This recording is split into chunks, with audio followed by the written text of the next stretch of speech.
Welcome everyone to today's Legal One webinar on what we all need to know about the latest CDC, U.S. Department of Education, and New Jersey guidance related to coronavirus. Thank you for being with us today. My name is David Nash. I'm the director of the Legal One program, and very happy to have with me Dr. Wayne Yankus. Dr. Yankus is past president of the New Jersey chapter of the American Academy of Pediatrics and has been a wonderful partner on so much of the work that we have done for many years, and I have to say especially this past year. So Dr. Yankus, thank you so much for being here. You're welcome. We also have with us today Rebecca Gold. Rebecca has been instrumental at working with us on all of our webinars, on so much of our other training that we are doing as well, including affirmative action training. Rebecca is the interim director of human resources for the Hamilton Township School District and does a great deal of work with us. So Rebecca, thank you as well. My pleasure. Welcome, everybody. So as we work through our discussion today, we encourage you, please type in questions as we go. Rebecca will be reviewing any questions that we get along the way, and we're very happy to respond to those. Of course, as we respond, please remember that the information we're given shouldn't be construed as legal advice or medical advice on handling any particular matter. With that caveat, though, it is very helpful to get those questions, so we definitely encourage you to ask your questions as we go.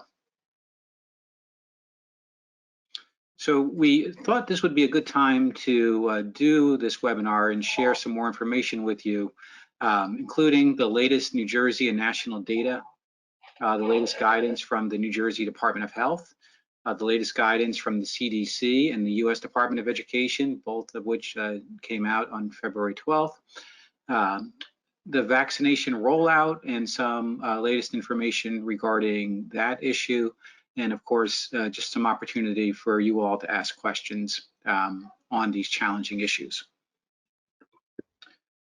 So where are we nationally? We have more than 28 million confirmed cases of COVID, which is just a mind-boggling number. More than 500,000 deaths linked to COVID in this country. But some of the trends have been very encouraging of late.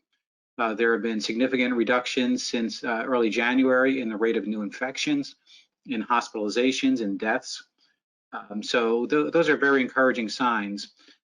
On the flip side, we are seeing information about new variants, including the new variant from the UK, from South Africa, from Brazil.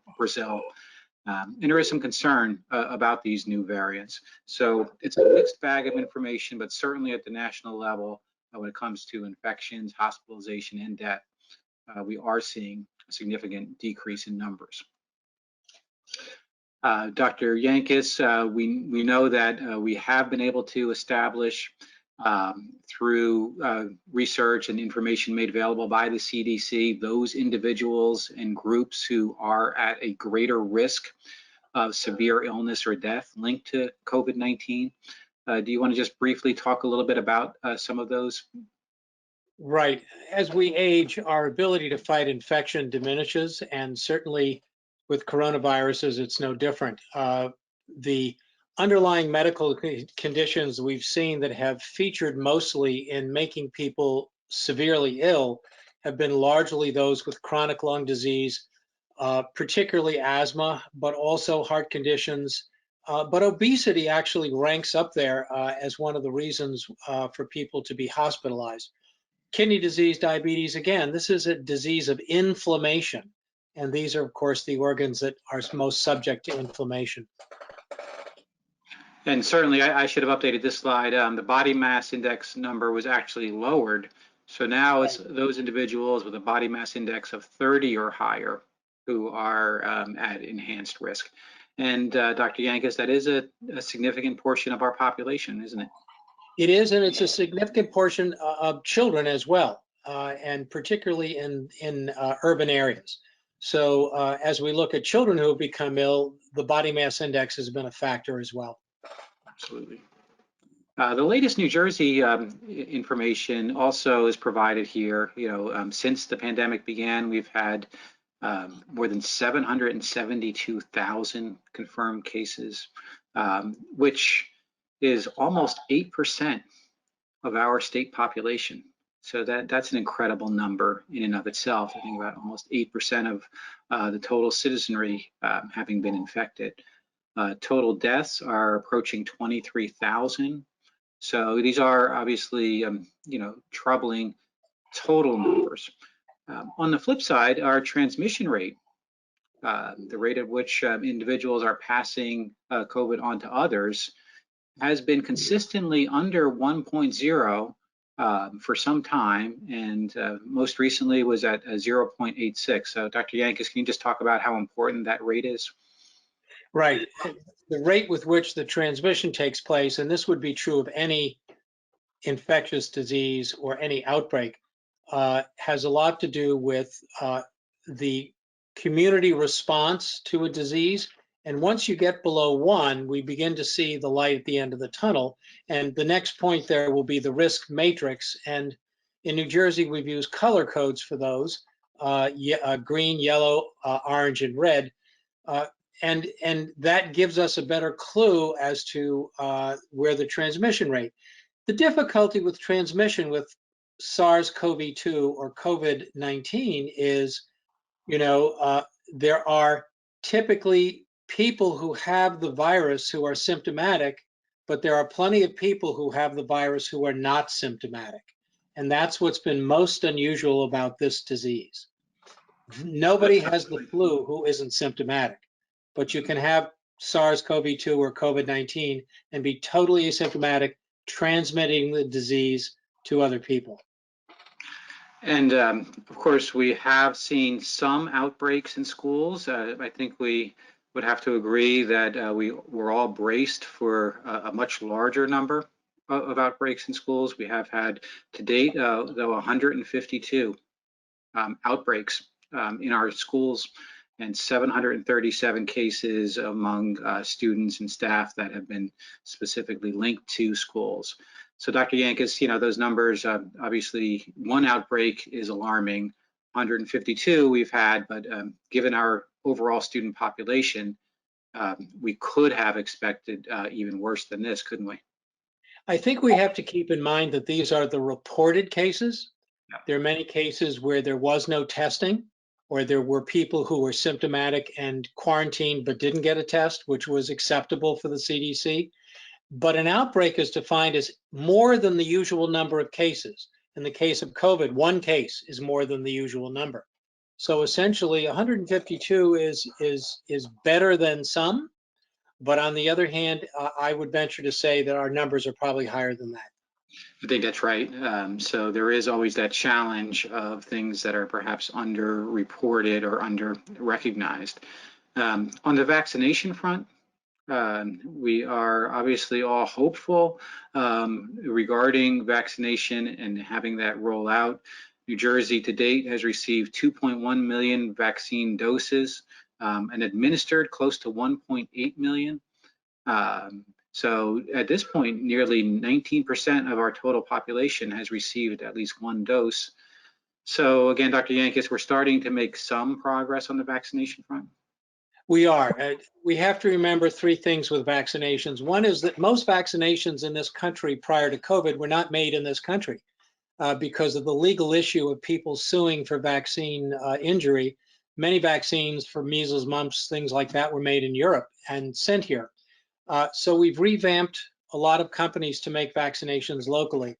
The second thing to consider is these are emergency use only vaccinations. They seem to work very well in the groups that have been tested, 16 and up, 18 and up, and the results are remarkably good. But the third thing to keep in mind is emergency use is not approval. Approval takes months and months and months and years and lots of trial and error. So again, while we are delighted this is available to bring in herd immunity and to quell the pandemic, we have to keep in mind that there's a lot about these vaccines we still don't know, but we are encouraging everybody to get one because the safety profile is excellent. So you mentioned our regional risk matrix, and of course, it can change on a pretty rapid basis, looking at where we are across the state of New Jersey when it comes to various risk levels. And as of the information that's published today, we do have some regions of the state that are considered at moderate risk, and we have some regions of the state that are considered at high risk. So Dr. Yankus, I know this is very fluid, looking at that regional risk matrix. Right, every Thursday, given the health reports, we are given a new matrix. We are very likely in some areas of northern New Jersey to be yellow as well tomorrow, but we don't know. The issue with this for schools is obviously how you handle contact tracing and how you handle quarantine of individual students and faculty has a lot to do with what color zone of the matrix you are in. It is a lot easier to deal with things in green than it is in orange and definitely in red.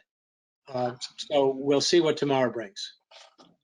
So the New Jersey Department of Health has been putting out updated guidance, first released back in August of last year, updated numerous times. We had a pretty comprehensive update on January 19th of this year, with some additional information regarding the regional risk matrix and symptom-based isolation. So we'll walk through some of those changes and then some additional information that came out from the Department of Health just on February 15th. So what's new in the NJ Department of Health guidance? It did clarify recommendations as far as minimizing sports, clubs, and assemblies if you are in the moderate or high risk category under the regional risk matrix. So Dr. Yankus, I know that is always a hot button issue when we're talking about sports and in particular. Yeah, sports is a hot button issue for infection because our sports are not regulated by our local health departments or in fact by our individual school systems. They are regulated by an organization that is non-governmental that regulates high school and middle school sports. Working in tandem sometimes and completely independently at other times. However, the guidance and recommendations for out of school activities has been largely tied to the matrix. So sports and activities when we're in the orange zone are really all supposed to be outdoors. But in reality, you can't wrestle outdoors, you can't play volleyball outdoors when we have snowstorms like we had in the last 10 days. So essentially you have to make the decision. Some schools have wrestling, some schools don't have wrestling. But we certainly know that the Sports Authority has made every attempt to see that every child that wants to play sports has an opportunity to do that. It has been a dance for all athletic directors and principals to see how this plays out, depending upon the kind of system you're dealing with, urban, suburban, or rural. We also have some additional guidance regarding symptom-based exclusion. So, one new piece from the January guidance was that for students with chronic illness, only new symptoms or symptoms that are made worse than the baseline should be used to fulfill the symptom-based exclusion criteria. So I think that is an important common sense clarification. Don't you think so, Dr. Yankus? It is, and it took a while for that common sense to come out, but essentially we're trying to promote presence. We're not trying to promote absence. However, again, what we're looking for is, again, to keep the symptomatic transmitters out of school groupings. And somewhere, I guess it was middle of January, the Commissioner of Health put out a notice and then several days later revised that notice that 2 of the following symptoms, chills, rigors, myalgia, shivers, headache, sore throat, nausea, vomiting, diarrhea, fatigue, congestion, runny nose, 2 of those meant you could not come back to school with an alternative diagnosis without a COVID test. And that was put the burden on medical homes to do a lot of COVID testing. but it also put the burden on school nurses to be aware of the fact that you couldn't get a note from Johnny or Mary's pediatrician that said, oh, this kid's nose runs from October to April. It's just what happens every year. If it was a runny nose with something else, you now had to have a COVID test in order to get back into school and isolate while you were waiting for those results. We won't spend a lot of time on this, but the Department of Health guidance does talk about, the rare areas where we have exceptions to the mandatory use of face coverings. So, Dr. Yankus, we don't see that many situations where it would inhibit an individual's health, do we?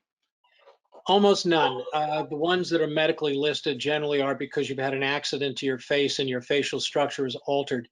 But essentially, we're finding, even with our autistic kids in special needs classes, modeling behavior and practice very often will get them to keep their masks on for longer periods of time. So it has not been as much of an issue now as it has been at the beginning. Face coverings, of course, became an issue when people wanted to get back to choral music, orchestral music with wind instruments, that kind of thing.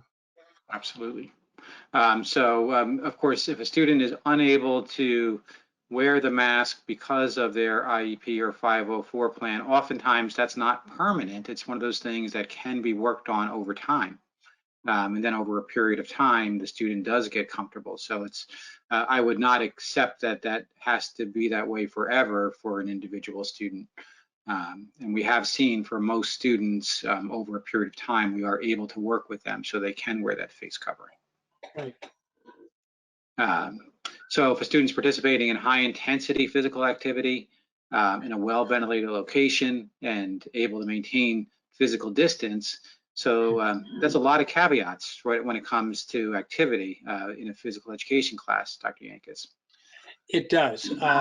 Again, we pretty much asked all our athletes, with the exception of swimming, to wear masks, and probably wrestling, simply because of the ability to be choked.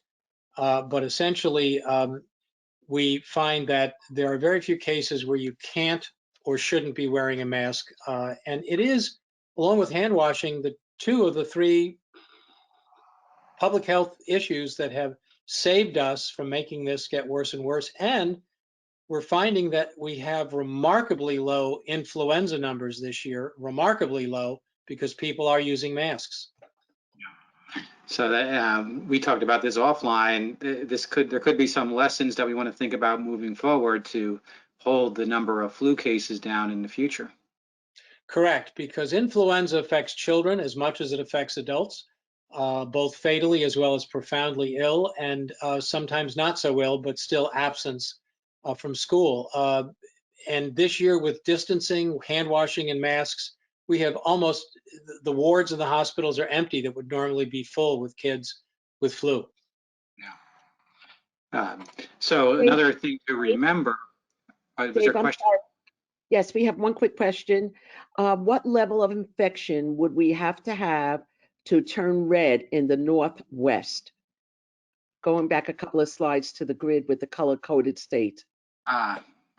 So we shared a link to the criteria. Do you recall off the top of your head, Dr. Yankus, the thresholds? I believe it's over 3, but it changes. I mean, it's one of those numbers that changes. So we give you a link to the document from the Department of Health that has the current criteria in it. They have been evolving. Right, it's community transmission within the community, and it's with the community transmission that's reported. Yes. Thank you both very much. Absolutely. So the New Jersey Department of Health has made clear that the other immunization requirements that we have for students, those other vaccination requirements still apply during periods of remote instruction. And this has been an issue, Dr. Yankus, in some places, hasn't it, where we've seen larger numbers of students who are not getting those other immunizations that they're required to have. It has been this year especially, and I think for 2 reasons. One is a lot of administrators are so overwhelmed with so many other things that the attitude of some has been, well, they're virtual, they're not in school, so why do we care? The issue is the laws haven't changed, and provisional admission to school based on your immunization record is still in place. The other reason is, of course, a lot of parents say the same thing. I don't want to take my child to the doctor's office to get immunized. But if you really talk to your medical home, you will find that many of these immunizations, much like the COVID vaccine, can be given in the car, in the parking lot, not in the office. They're drive-by, or your physician has well-only hours, bringing in, so there'll be no sick people in the building at the same time, and they've aired out their office.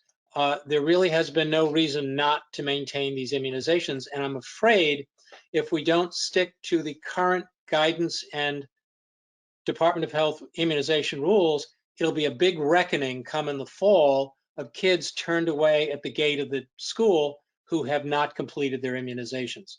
So, and certainly I would see potentially an increase in, folks who have various infections that we have not seen in many years. well, remember before COVID came, we had a huge outbreak of measles in New York State and in New Jersey, but mostly New York State and elsewhere. And a highly transmittable disease that is totally preventable and has been for years. And we are going to see more whooping cough, more of all of this, if people don't stick, if schools don't continue to review immunization records for their students. We also have a travel advisory, as we know, in New Jersey, which basically at this point has been extended to any state outside of the contiguous states to New Jersey. So if you're not going to New York, Connecticut, Pennsylvania, or Delaware, we have that travel advisory in effect. And if somebody does test positive, the advisory does talk about self-isolation. This particular guidance, as far as periods of quarantine, has just been updated as of February 15th. So Dr. Yankus, do you want to talk a little bit about that update? Right. The first sentence of the update is to remind everybody that New Jersey and the CDC continue to recommend a 14-day quarantine period. Quarantine is for well people waiting to see if they get sick. Isolation is for people who are already sick. So the 14 days hasn't changed. Where we get into the 10 days or the 7 days and whatever is with testing, and if in fact this represents a hardship. This was really pressure more than actually sound scientific advice. So our most recent recommendation still recommends 14 days quarantine if you have been exposed and are not immunized. Absolutely. So as far as those who do not need quarantine after exposure based on these recommendations, one example would be those who tested positive within 3 months. So the person tested positive for COVID-19, clinically recovered. They then have close contact with somebody with COVID-19 within 3 months. That person under this guidance would not need to be quarantined or retested. So you want to talk a little bit about that issue for somebody who previously tested positive and then is exposed within that 3-month window? Right. We are studying this, and the assumption that we are going on so far is that people who are sick produce antibodies from the disease, and those antibodies, so far as we can tell, last on average 3 to 6 months, but more likely 3 than 6. Now, again, we haven't had this virus for more than a year, so we don't have track records like we do with flu and other diseases. So the same is true for immunized people. We assume, although you still can transmit the disease, you won't be sick, you won't die, you won't wind up on a ventilator. And after 2 weeks from the second shot, you will not have to quarantine. But on the other, if you've been exposed, but remember, all this comes with a 3-month proviso. You have to set your watch 2 weeks after the second vaccine, and then 3 months after that. Beyond 3 months, you're back to where you started. So essentially, this is a change, and it will change again. as we learn more. So this is part of that being nimble and being able to pivot. Right now in February, this is what we know. We'll know more in April, we'll know more in July. And to stress on this one, for those who are fully vaccinated, you also have to have remained asymptomatic since any potential exposure that you might have had to COVID. So, you know, if you're fully vaccinated and you've had exposure and now you're starting to show some symptoms, you should be quarantining in that case. Isn't that correct? That is correct. If you're showing symptoms, remember the Pfizer vaccine is 95% effective, but 5% of the people it doesn't work. So as a consequence, you're as good as nothing. So this would make perfect sense. I know this is coming up in HR departments where people are immunized, but they don't want to teach if they've been exposed, and it becomes an argument with administration. Yes, I've been immunized, but I don't want to come to class, and that's part of this argument. Absolutely. So the CDC also provided a quarantine guidance that New Jersey used in revising its guidance. So we give you a link to that guidance, and it basically mirrors what we just walked through with the New Jersey guidance. Of course, the CDC issued much broader updated guidance on February 12th of this year for schools. It did include a summary of research on schools and COVID. It included a mitigation toolkit, which is very helpful. We encourage folks to download that and access it. It included some great checklists on that toolkit. It does outline 5 key mitigation strategies for school districts to look at, and also talked about some additional steps that we'll touch on related to the potential use of testing and vaccination of school employees. But I thought, Dr. Yankus, we talk a little bit first about the research in the latest CDC guidance. CDC does say that transmission rates in schools are generally the same, or in many cases lower than the community. Of course, you pointed out, I think correctly, that's based on what we know from reported data. Based on that information, in most places we're seeing transmission rates lower than the community. That's true. I think, again, the magic word here is community. There are many communities in our state where there are multi-generational families living together, as well as families that are strictly 2 parents and children. So transmission rates depend a lot on who goes where, who works where, and who does what. But we find in schools that child-to-child transmission isn't as great as kids coming to school who test positive, who got sick from their older siblings and or parents. It's usually parent to child, as opposed to flu, which is child to parent. So, but again, we are still finding that we are closing down classrooms for people who have tested positive. But transmission rates in general have been lower in schools, and in general, particularly lower in K-5. Yes, and that is one of the pieces that comes out of that research. And the numbers that are reported in the research are relatively low at the high school level, but dramatically higher than we see at the elementary level. So there is a greater risk among high school students. I would imagine part of that is that those students tend to have a larger social world. Larger social world, they have mobility. Some of them have jobs, and a lot of them play sports. And even if they're virtual at home, if they come to school in the afternoon to wrestle or do another sport like basketball, they're in contact, and they're in close contact. So as a consequence, older kids are more likely to be infected.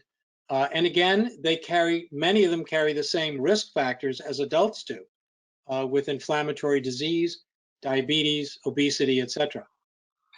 CDC also did cite some examples where school districts fail to properly adopt or implement mitigation strategies. And there is some pretty strong research that when we don't do those things that we know work, we do see increased transmission, we do see increased risk.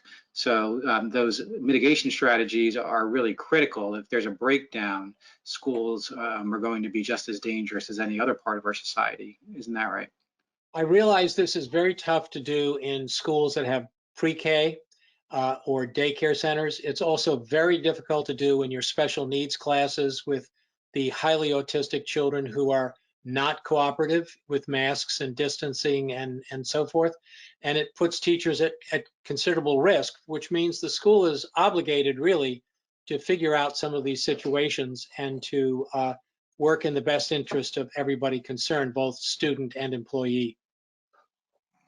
As far as the mitigation strategies, we've talked about these for the most part for the past year. Some of the details we've gotten more precise on over that time. But for quite a long period of time, we have now recognized the importance of mask wearing. But Dr. Yankus, I would stress that we also have to make sure that we are correctly wearing those masks, don't we? Right. You can see on the nightly news of people that are talking where the nose isn't covered. The virus lives in the nose. You can spread it from speaking, but the bottom line is your nose should always be covered with your mouth. And now, of course, the CDC a week ago recommended either tight-fitting masks or double masking just to prevent you from making someone else sick. And I think that what's important for all these is, again, hand washing, hand washing, hand washing. We've said that long before COVID, but it really is still one of the greatest public health things we can provide. And we've certainly tried to do our very best in schools to make that available, and or hand sanitizers. I think the other is contact tracing in combination with isolation and quarantine. My only word on that is it's been very difficult for some nurses to do the contact tracing when parents fail to cooperate. We've had to close classrooms down because we can't trace where the outbreak came from. And yet everybody in town seems to know where it came from, and it would be easily remediated, but it's very difficult. Contact tracing goes back for years. That's a very important, public health and legal issue. If we have folks who are uncooperative with the contact tracers, you do have to take a much broader approach.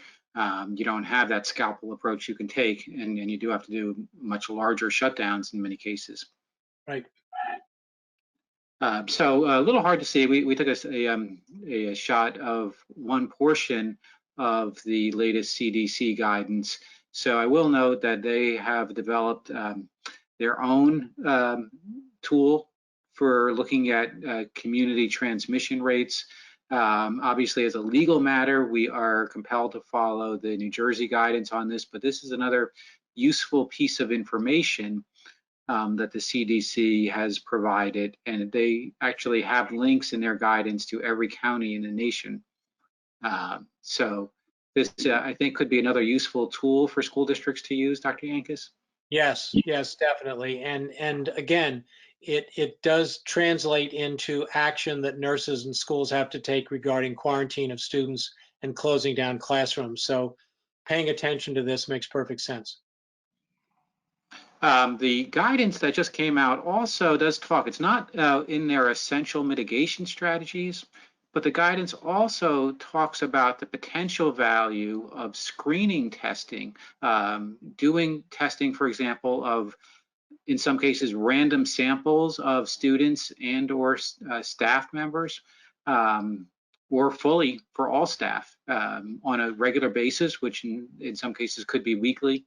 So, Dr. Yankus, this could be one useful tool to potentially identify trends in a community if we were, for example, random sampling with a COVID test.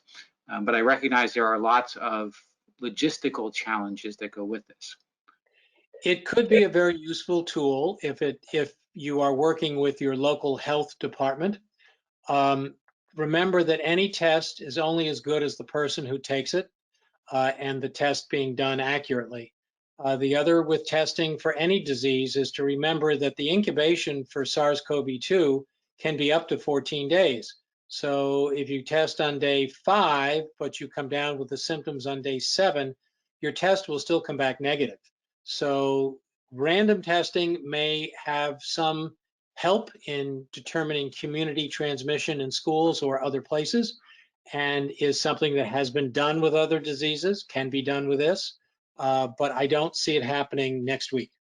That's right. It would be a complicated matter, but it may be worth having those conversations and looking to see. I think it would potentially be one tool to help us more quickly identify trends that are happening in a particular community. Correct. So the CDC did put out a mitigation toolkit. And we do give you a link to that toolkit, and which has some very useful checklists to make sure that we're not missing any critical part of our analysis when looking at various aspects of the school. Some useful resources, some special considerations, for example, for staff members who are at higher risk, and for certain students who are at higher risk. So Dr. Yankus, common sense, if you're the school nurse, there should be some additional precautions that we're taking to try to protect that school nurse. Right. We generally do two things. One is we encourage our nurses to have full PPE and isolation rooms available for those kids who are being sent home.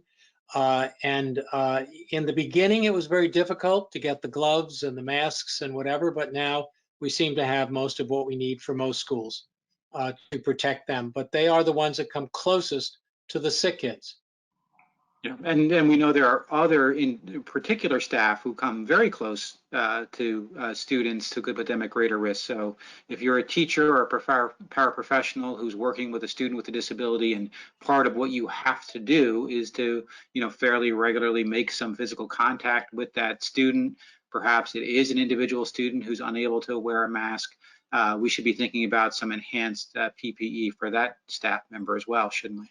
Right, particularly those people who are not professional but are aides, people who are changing diapers, changing catheters, people who are essentially pushing wheelchairs, doing things like that, who may not be the teacher, but are definitely intimately exposed to the individual. So it's beyond the scope of our time today, but this toolkit that we give you a link to is incredibly useful. It has some great resources, including, for example, some resources to deal with student behavioral issues that will come up that tend to undermine the public health protocols that we're trying to implement. And that really is a core part of addressing this, getting students to actually comply, getting students to change their behaviors. And that's challenging for all students, but for some students, that's very challenging. So the resources that are included in this toolkit give you some very practical strategies for addressing some of those difficult student behaviors. So this is only volume 1.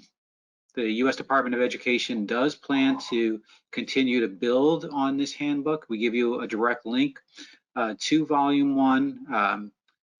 Volume 2, actually, I should say, volume 2 will be addressing the social and emotional needs of students and staff.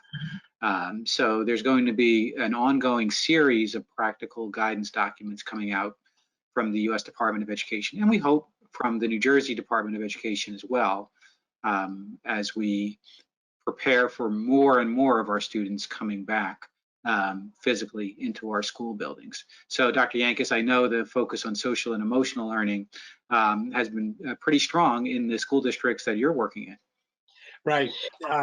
The meetings of our school nurses and parent pandemic committees have talked a lot about the depression and anxiety of students and sort of a sense of total failure, not feeling they can connect and that all is lost. And so schools are having to ramp up their guidance departments and their crisis counseling to deal with these things. The emotional factors for faculty is also very important because anxiety is a very high, the anxiety meter is very high for faculty this year as well. So we just give you a link here. This is what you'll find on the website. When you go to the U.S. Department of Ed COVID-19 Handbook. It is a PDF document that you can download. That is a very detailed document and has lots of embedded links as well. So you can see sort of a quick overview here of the contents of the U.S. Department of Education guidance. Part of showing that you're engaged in due diligence, that you are taking steps to deal with foreseeable dangers and you're meeting your legal obligations, is to take the time when new guidance like this comes out to become comfortable with it, to take advantage of the resources, the tools, the checklists, the strategies that are included. So part of what we want to do today is try to spur all of you to embrace these documents, use them, have meaningful conversations in your district about some of these tools. New Jersey also has a very detailed COVID information hub. So we give you a link to that. Educators are prioritized in New Jersey's vaccination rollout plan. Now, having said that, we have a lot of folks who, as of today and the airing of this webinar, are frustrated because we still have the demand for the vaccine that outstrips our current supply. So, Dr. Yankus, I know that it has led to a good deal of frustration for some folks as they are trying to, get themselves and their loved ones vaccinated. Yeah, it has been, and with time, of course, it will get better. But right now, areas, hospitals, smaller centers have run out of vaccine. They get an allotment, they give it. They're saving the second vaccine so people who got the first can get the second on time, but it delays giving the first vaccine to others. It's been very difficult. The mega sites in New Jersey have done somewhat better, but they're not always convenient or easy for people, and you have to be able to drive to get there. And I will say this is an area where you need to be incredibly persistent as far as looking at multiple potential sites to get your vaccination and be constantly checking. That's easier said than done, but until supply catches up to demand, you're going to have to, unfortunately, work very hard to make sure you can get yourself appropriately in line. So as far as vaccinations in schools, we mentioned earlier that the Department of Health and Department of Education continued our other vaccine requirements. And as of right now, there, of course, is no vaccine that's been approved for use by children. There's one vaccine that's been approved for those 16 and older, another for those 18 and older. But Dr. Yankus, we could imagine a time down the road where potentially there is an authorization for this vaccine for children, wouldn't you think? We can imagine that because we can imagine that what we know today, which may be different 6 months from now, is that most of us will probably get some sort of COVID vaccine like the flu vaccine every year for a while.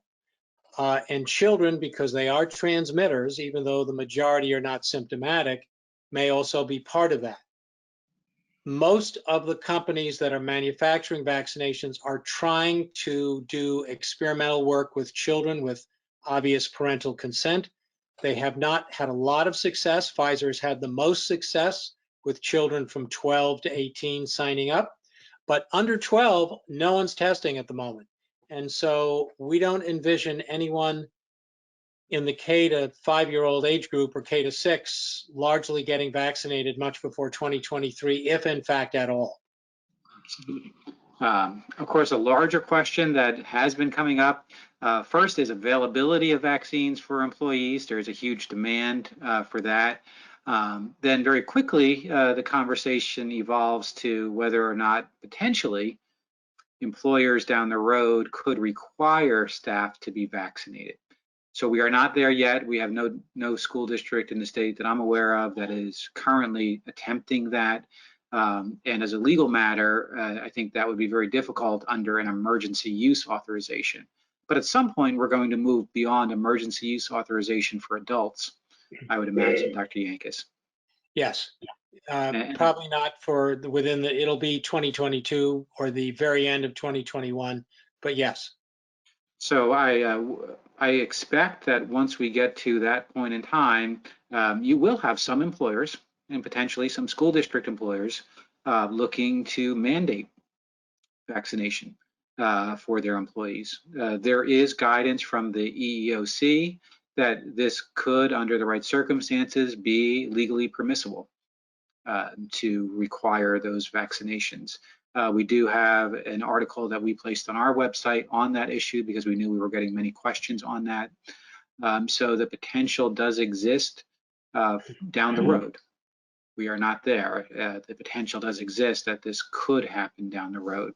So we just wanted to acknowledge that, since we know that discussion is taking place, but we're certainly not there in any way, shape, or form at this point.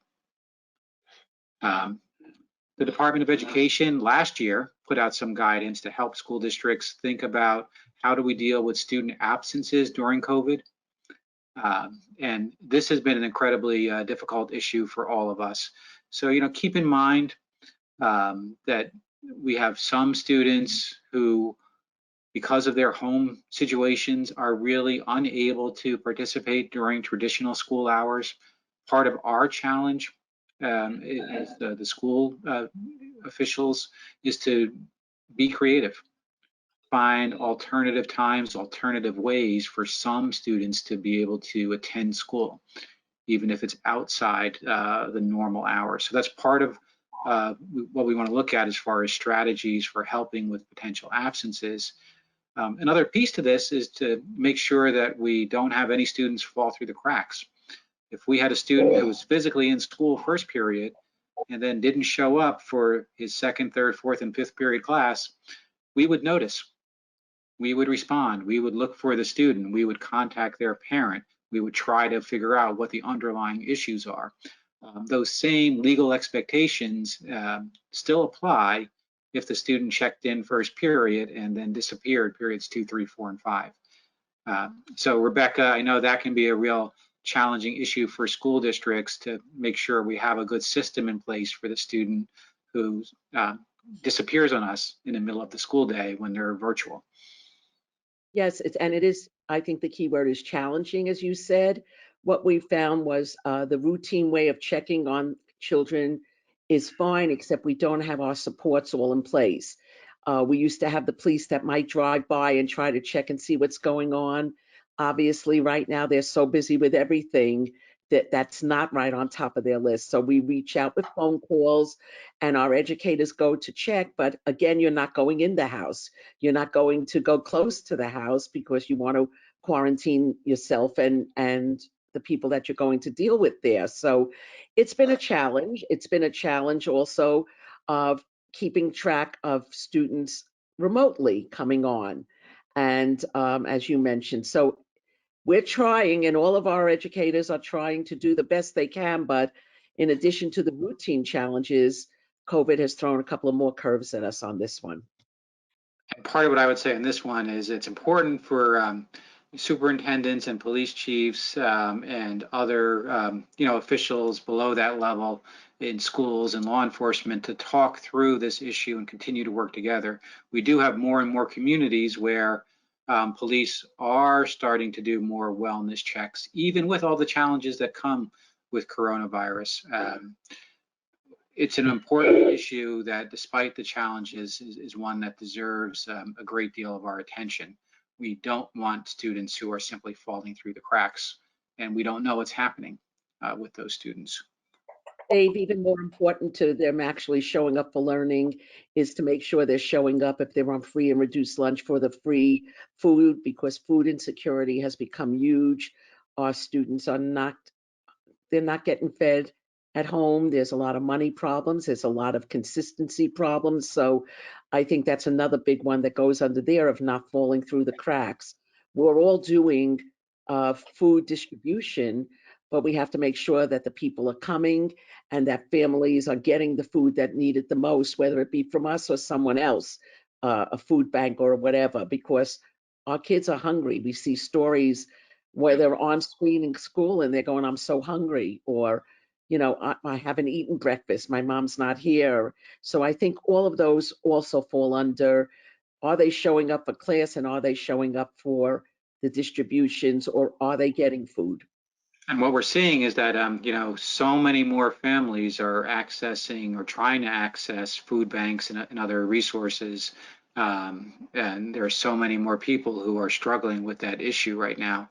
So making sure that we get that information out, we take away the stigma, we find ways to help people get the support they need without any sense of embarrassment or shame linked to it.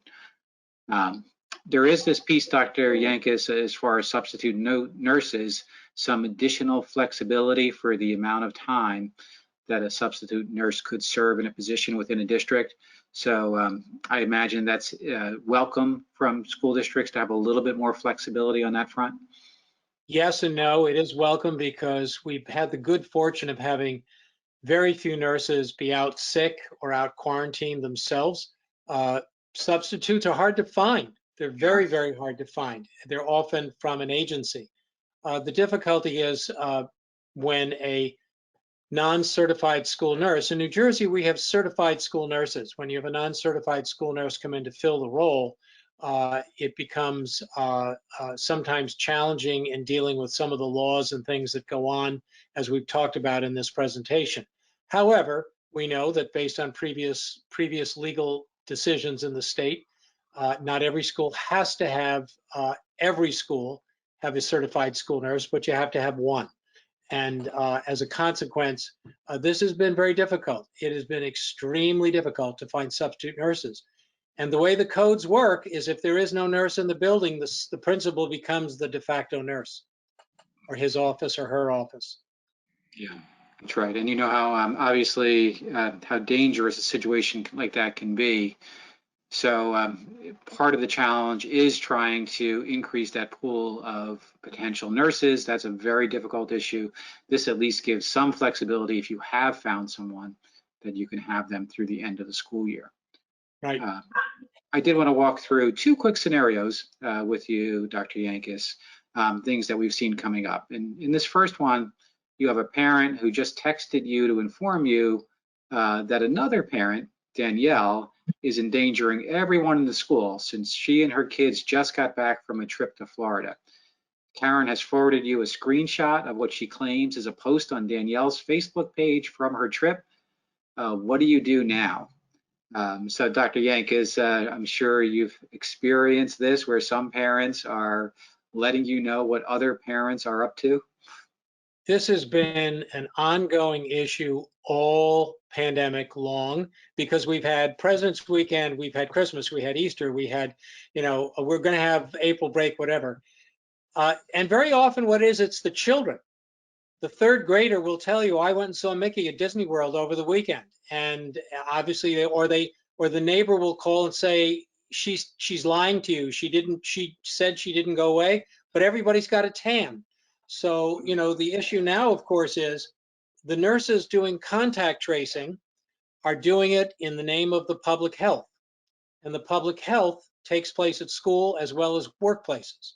So that contact tracing nurse or public health officer is going to have to call the parent and say, we have knowledge that you're not telling the truth. We have knowledge that your children have indicated you traveled and you are not quarantining. Therefore, we are going to have your child in quarantine at home because you left the state other than New York, New Jersey, Pennsylvania, Delaware, and that they can be virtual. The beauty, if there is a beauty at all of this pandemic, is everybody can be virtual. Nobody is truly absent.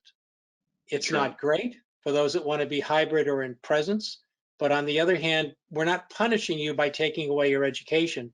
We're simply saying you're too dangerous to be in the building. Tell the truth.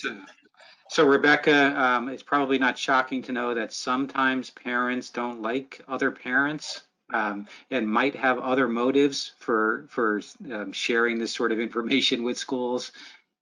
So you don't necessarily automatically believe the information you're receiving, but you do have to follow up and show due diligence. So I'm sure you've had to deal with other agendas at play in some cases. Absolutely. And I think that both of you just summed it up with due diligence. It starts with an anonymous letter or, something to the superintendent, exactly what we described, or even again, as you said, Dr. Yankus, the child will just tell you. They'll come in with a Mickey Mouse sweatshirt on and they've got a tan and you say, oh, look at this. So you start with due diligence and then you make a phone call. And I think that the lining is that what you just said exactly, they can still come to their education, just not on site. So you have to say, to be safe, this is what we're doing, and that's it. And sometimes you don't even ask or accuse them. You just say, look, this is what we have, this is what we're seeing. If you want to negate it, fine. If not, keep them home for 2 weeks. We'll see you back in 2 weeks. And they'll still be in class, but they'll be remote. I think on those, in addition to the health crisis, you have to remember that there's still a parent in your school, there's still a parent in the community, and you don't want to, be the travel police, so to speak. They did it, they went, they'll start to give you crazy excuses sometimes. We just basically show our due diligence to make sure that we've looked into it and addressed it accordingly. And most parents at that point kind of figure, okay, you got me, as long as my kid's still in school, I'll stay home. Yeah, so the key here is that you engage in due diligence. You don't need a confession in a case like this from the parent. If you could have enough other information that tells you, yes, the family did travel. Yes, the child does need to be on remote instruction for this period of time. So some districts make the mistake, unless they have a parent confess to what they did, they feel like they can't have the student on remote instruction. You just document the reasonable basis that you're making that conclusion. One other scenario I wanted to mention, Dr. Yankus, and there's lots of twists on this, but here's one particular version of it. You have a student who's entering her junior year of high school. She did contract COVID. She was briefly hospitalized at the time, but her parents report that now she has no symptoms. She's 100% better, and the parents are sure she will definitely attract college recruiters this year. She had a physical exam 1 week before testing positive for COVID in January. So it's now September. It's been less than a year since she had her physical exam, and her parents demand that you accept the prior exam. How would you respond to that as a school physician? Right now, we don't accept the previous exam prior to the infection. Since 2004, the sports forms for New Jersey have had an interim history. And if your interim history 90 days before you begin your next sport, you indicate, and the new interim history has COVID listed, that you've had COVID, you have to have another physical in order to play your sport. Now, the American Academy of Pediatrics has spent a lot of time on this because those kids, particularly the ones that were in hospital, they're recommending a 6-month waiting period before you even begin practice and work your way back up to your sport because of the potential for sudden death and heart inflammation. The recommendation is that any COVID positive child, infected or asymptomatic, have an evaluation before they play a sport. So in the case of Jenny, she clearly is at the end of that 6-month period, but nobody would let her in New Jersey play a sport without a new physical, and that medical home would be obligated to have some sort of cardiac follow-up, whether it's an echocardiogram, an EKG, or a visit to the cardiologist to clear her. In the case of the child who is COVID positive but not sick and asymptomatic, the American Academy of Pediatrics recommends the same, that you have an exam and that medical home determines, based on that exam, whether further cardiac follow-up is necessary. Some school systems have required EKGs, and that is perfectly legitimate. Some schools have required cardiac follow-up with a cardiologist, depending upon what's available, and some school systems have done nothing. But the NJDOH has indicated that on their return to sports form, you've had to check whether you've had COVID. So everybody is aware that somebody who had tested positive is coming back to a sport. So it really is athletic director, it's up to the school nurse, the school doctor, but certainly the parent and medical home. You don't want to send these kids back to vigorous activity without knowing that there was no inflammation to the heart. Or other organs. So that's a great point, and it might mean that you're going to have to be ready for a little pushback from the parent. You could absolutely be inconveniencing that parent, creating lots of challenges. There might be fiscal issues involved too. So all understandable concerns, but our number one priority has to be keeping children safe. So the school physician has every right to say you need to take these additional steps before you're allowed to come back. And we have to remember, sports is an option. It's not a curricular requirement. And as much as Jenny wants to be seen by her colleges and trust me, colleges have had to really alter how they've done this year because they haven't seen a lot of the kids they were looking at. That kind of thing gets worked out. But again, you don't want a dead Jenny. So I think the important thing is that people have to follow through on best practice. Absolutely. Rebecca, do we have other questions that have come in at all? No, but if I could just add one thing to Dr. Yankus, I Please. think that you hit it on the head when you said it's a doctor's call. It's not the parent's call. And Dave, you're right. We do get pushback. But in the end, it's the child's health and safety, just as you just said, both of you. And I would rather have an angry parent at us than have a student who, God forbid, got really ill. And I think that sometimes the hardest thing for us as educators is to say, you know what, there's somebody who knows this differently and we need that opinion, whether it be a doctor, whether it be the law or whatever. So I think that's critical. So I want to thank Dr. Yankus. I want to thank you, as always, for just being a great partner in so much of our training. And you have really gone above and beyond this past year in all the work that we're doing. So thank you so much for helping us. And Rebecca, thank you as well, always, for being there for us for this training. It's really critical to have your support. Thank you. So let me thank everyone for being part of today's presentation. If you have colleagues who were unable to be part of the webinar, just know that we are going to be posting this on our website as well. And we do want folks to spread the word about this information and those critical resources that just came out from the CDC, from the US Department of Education, from the New Jersey Department of Health. We have embedded all those links in this PowerPoint that you will all have access to, along with the recording from this session, and you should be getting that in a day or so. You'll get all of that information. So thank you, everyone. Be safe, and we look forward to seeing you either virtually or at some point down the road in person. And thanks again for everything you're doing for our children. Thank you.